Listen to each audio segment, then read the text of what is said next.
Добрый день, уважаемые эксперты и участники научно-практической конференции. Меня зовут Васильева Валентина, я ученица 7 Б класса Малакайской СОЖ Юрбинского района. Я хочу представить вам тему нашего доклада «Репрезентация базовых эмоций человека во фразеологических единицах в английском и якутском языках». Актуальность данного исследования определяется интересом к современной лингвистике, к психологическим особенностям восприятия реальности, представителям различных культур и к изучению проблем межкультурных взаимодействий в условиях глобализации. Гипотеза. Мы предполагаем, что эмоции человека одинаково выражаются во фразеологических единицах в двух генетически неродственных языках.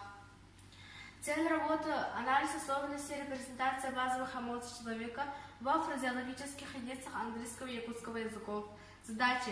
Первое. Изучить специальную литературу по интересующей нас теме и определить пути и методы исследования фразеологизмов. Выделить из корпуса словаря фразеологизмов, которые используются для передачи базовых эмоций. Третье. Выделить основные эмоции, которые выражены во фразеологических единицах в двух языках. Четвертое. Определить и сравнить особенности репрезентации базовых эмоций человека во фразеологических единицах на английском и якутском языках. Таким образом, объектом нашего исследования становятся фразеологические единицы, а предметом базовой эмоции человека во фразеологических единицах. В ходе исследования мы проанализировали 202 фразеологических единиц, 120 в английском языке и 82 в якутском языке, и выделили 6 подгрупп. Отрицательные anger, fear, sadness и положительные joy, love и surprise. В английском языке 38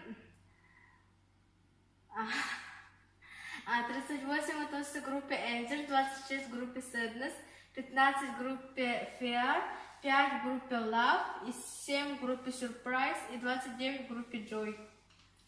В якутском языке 16 относятся к группе anger, 14 в группе sadness, 28 в группе fear, 11 в группе love, 3 в группе surprise и 10 относятся к группе joy. Рассмотрим примеры.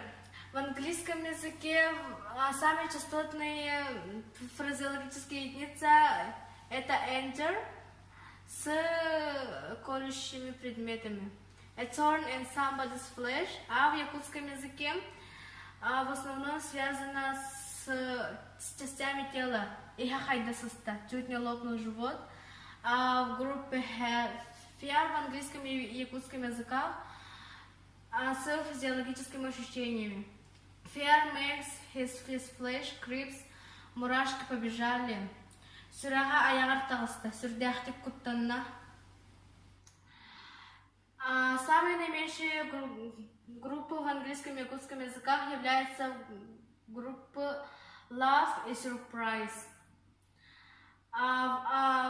Surprise в английском языке часто связано с религией. Oh my God, halakau, выражение сильных чувств удивления.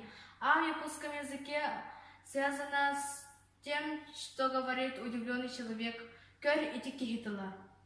Ким эмит тугамя эпитин сенгарен севлян санга аллаю.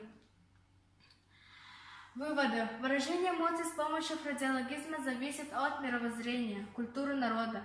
При сравнении двух языков, английского и якутского, выяснилось, что их мотивного фразеологизмы где-то схожи, а их различия обусловлены культурологическими особенностями данных народов и их отношением к религии, традициям, национальным легендам и былинам.